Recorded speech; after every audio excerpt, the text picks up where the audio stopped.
have you been? Well, now let's talk Beyonce. Oh my God, how did that happen? Okay, let me give the viewers a little bit of a background. So she got the privilege of designing was it her backup dancers or all the outfits that they wore, I think, for the final show. Was it the entire tour?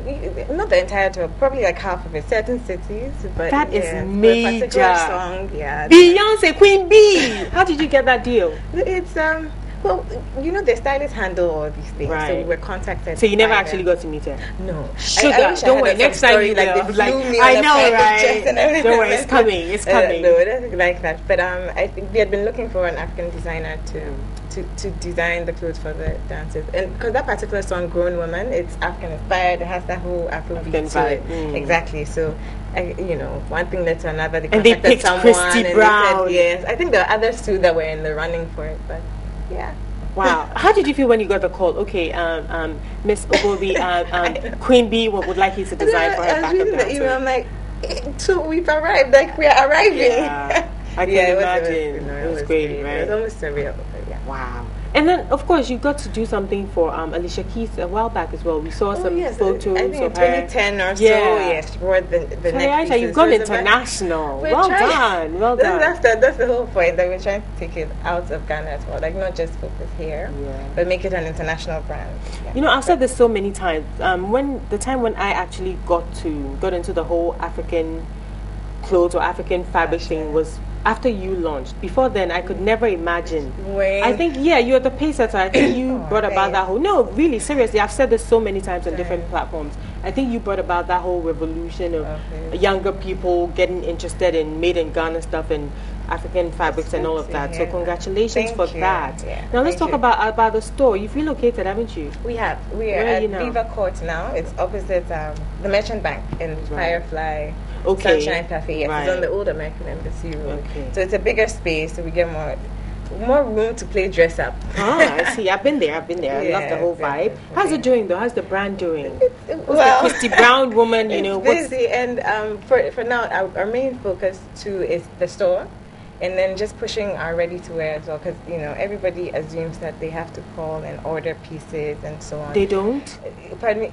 We do that as well, but because that's what we started with, was all custom-made. But now there's been a ready-to-wear store, and I feel that people still don't know enough about it. So this year, our drive is to let people know. You can walk in, grab stuff off the rack. If you don't have enough time to wait, a week or two for your outfit. You can pick off the rack. Okay. Easy pieces that you can always pair like this. I got this off the rack. I love this. I'm coming to pick mine up next week. Anyway, let me take you a little bit back. Okay. How did the whole Christie Brown brand? I'm sure you've said this. Sounds like a broken record. You've heard it so many times. But just tell us, take a little bit back down memory lane. Okay, so we launched the brand in 2008. So we're actually 6 years on March the 14th, because we had a launch at Polo Club in Accra, and at the time I was still in university. I was in Legon. I studied psychology. I majored in it, but in psychology, fashion. But it plays. You find a lot. Yeah, you find that I use that a lot in what I do. How? Just playing on a woman's psyche and knowing, there are different times and how women feel at different, points in their lives and so on. So just tapping into that and knowing what you'd like to wear. At a particular days you just want to get a kick, or there's some days you're more chilled out. Or even what is today like for you? For me? Yes. Fun. I'm just in a very light mood. Very flirty. Very, easy, laid back. We can see it. Okay, go on. So, yes. So the psychology does definitely come in, especially with custom-made clothes. But so back to when I started, it was 2008. I was graduating soon, and it was really, okay, where am I going with this? Am I going to work in that field, or what is it? But as a psychologist, you mean? Exactly, or, do my PhD, whatever it is, master's and then PhD. I'm like, But I've always loved fashion. And even before I went to Legon, I'd contemplated going to fashion school. That didn't happen. So it's really going back to my first love, So then, and in the name Christie Brown is my grandmother. She was a seamstress like all her life. Now, she never had like a glamorous, fashion house or a boutique or whatever it is. She was a housewife. She's also from Christie Brown. Exactly, Auntie Christie, as everybody called her. So in doing this also is paying homage to her, because once we're successful, her name is plastered everywhere. Of course. And, you know, she must be. I mean, Beyonce. I can't get over that. Exactly. Yes, you've definitely got So that's how we started. So what was the inspiration behind the designs for the Mrs. Carter tour? Oh, for the Mrs. Did they give you? Did they tell you what they wanted, or you had to come up with? You know, we had to listen to the song because I hadn't heard it. So for that whole week, you can imagine I was playing "Growing No Man." So now you can sing it in your sleep. I'm telling you, I can even do the dance. Really? Should we do a little song? Oh, okay. So yeah, I had to listen to the song, and then they also, you know, said it was African inspired. It's just really picking what we got from it. Colors or something, or no, did you just run with it? Yeah, just run with it. And you know, we have this embroidery detailing that we're doing a lot now. We're experimenting with even more. It's like a stencil, so we incorporated that in there, which, you know, has the tribal feel. And of course, the wax print. So those are nice and bright, you know. And then it just Africa fun. So when they got hold of the package or whatever, did they call and say, "Wow, Aisha, this is amazing"? Did like Beyonce send you a note? I know she wouldn't call, but did she send you like a thank you note or something? It would have been nice. It would have been nice. She didn't.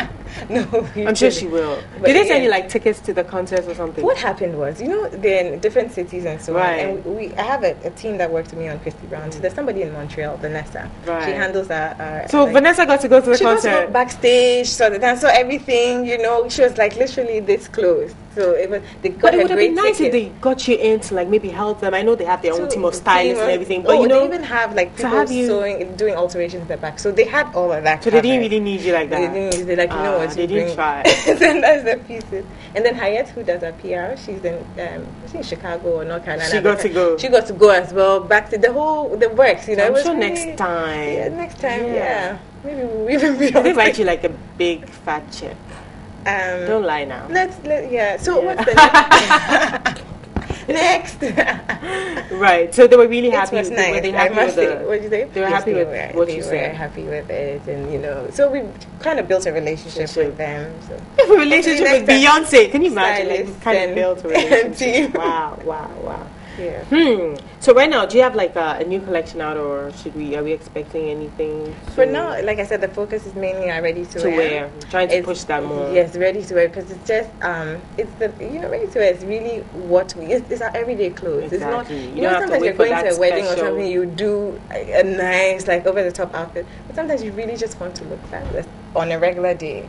So we're trying to satisfy the Christie Brown woman that way. Can we afford Christie Brown? Yeah, that's the other thing. People think Christie Brown is... I mean, look at you, you're designing for Beyonce. Like, how can we compete with that? Oh, but listen, you see... Charlie, you're on a different level. How can we afford it? No, you know, you have aspirational brands, which is good. It's fantastic. Our signature line, which you know, everybody sees internationally all over the world.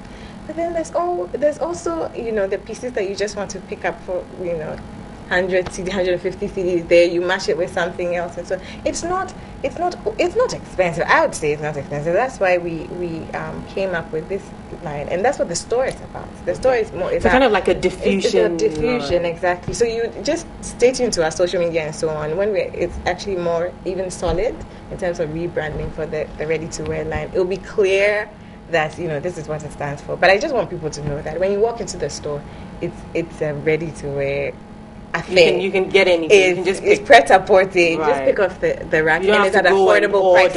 Unless it's a special occasion and you want it custom. And the price point is important. It's affordable. Because people walk in, they'll be like, oh, but it's not so bad. I thought, you know, somebody had told me this, and I'm like, wow. It's Christie Brown. Okay, so with Alicia Keys as well, how did that come about? Alicia Keys. Because that was a couple of years ago, but that was also major. But it's also, you know, usually the stylists do this because the stars don't actually go out and exactly. Go and pick up clothes. So, you know, we got that email. And so then you've got a good relationship with all the stylists to the stars and all of that. How did you do that? I don't do it. It literally falls on our lap.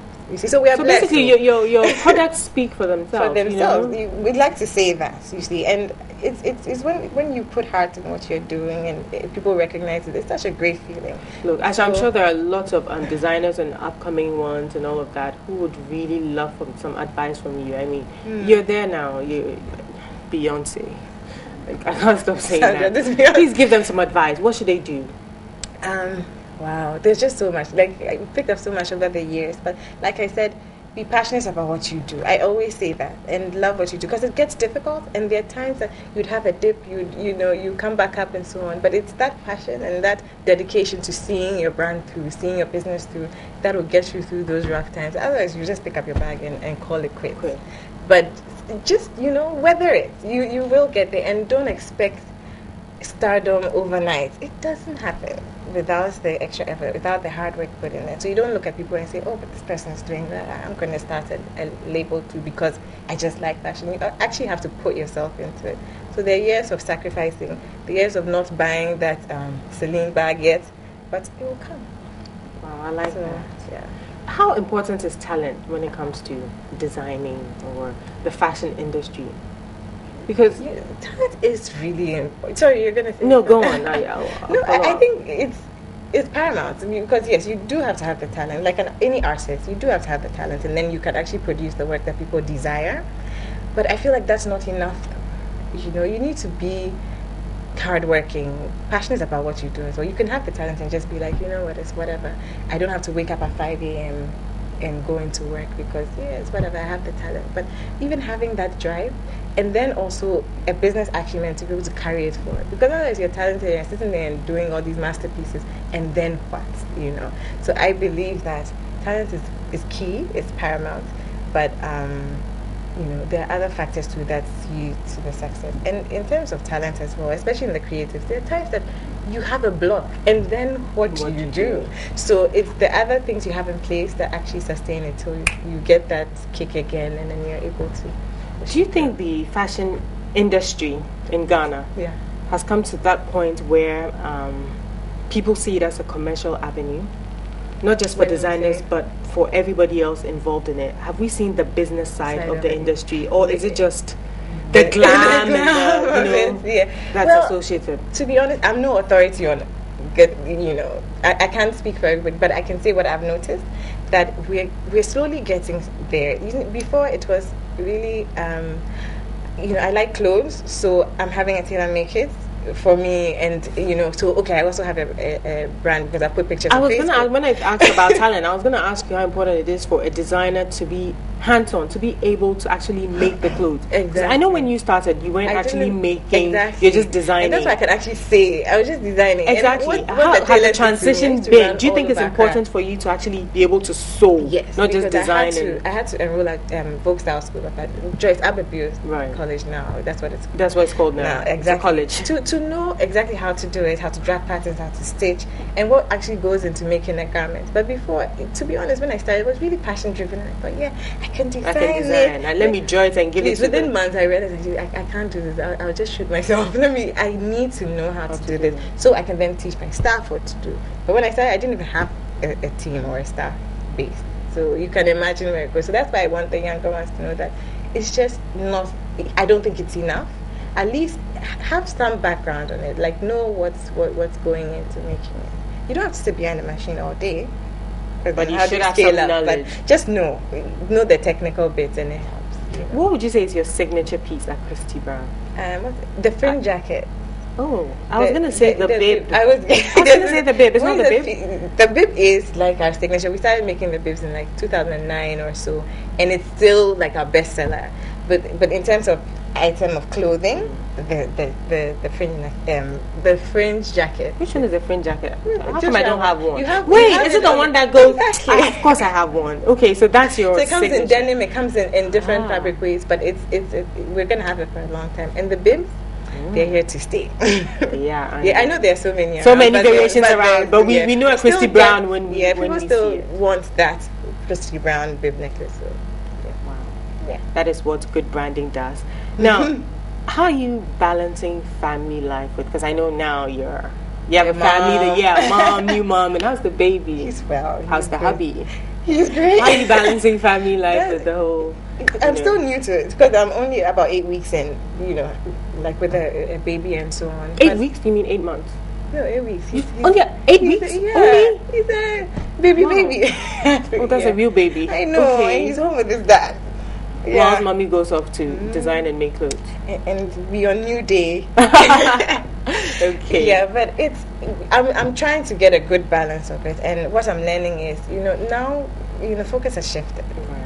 not that the focus has shifted off the brand, but it's so much. If I can't do Priorities something, have kind of moved around. Exactly, have moved around. If I really can't do it, I can't. If I need to, see to my family, I shouldn't feel bad to do that because I've worked hard to get here. Wow, Aisha, thank you so much for joining us this morning, and congratulations once again on that Beyonce deal. Yes, Queen Bee herself. That's really major. Yeah, thanks for having me.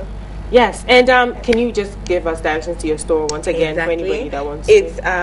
It's in Osu, in Viva Court. It's opposite Merchant Bank, Firefly, Sunshine Cafe. It's literally diagonally opposite Merchant Bank. So you can't miss it. It's a court. It's next to a jewelry store. There's Viva Boutique in There's just court. So many places around. Yeah, it's a very. It's just off the Oxford Street behind the Total filling station. Just up that old American Embassy just Road. around And then, but if anything, we're on social media. It's pretty vibrant on social media. And your handles? The shop number is on there. And what is your handle? Social media, Twitter? Okay, she doesn't know. She's just. Beyonce's, designer. She doesn't deal with stuff like that. Her PR does all of that. I'm sure it's Christie Brown. Just find Christie Brown. ChristieBrownOnline.com is our website. So then you get everything. Right. Okay. My director is just telling me about some awards. I'm sorry, I didn't know. There's an award. You won an award or something? Oh yeah, in 2009, I believe. Is it? He's so late. I knew about that, but I thought it was a recent one. Yeah. And then there was the Go Woman. Go Woman, right? Yeah, so they highlighted that as well. So I think that's. So what she's won about. A few awards. Yes, that's what you want to say. Yeah. Thank you so much again, Aisha. This has been Aisha Obuobi of Christie Brown.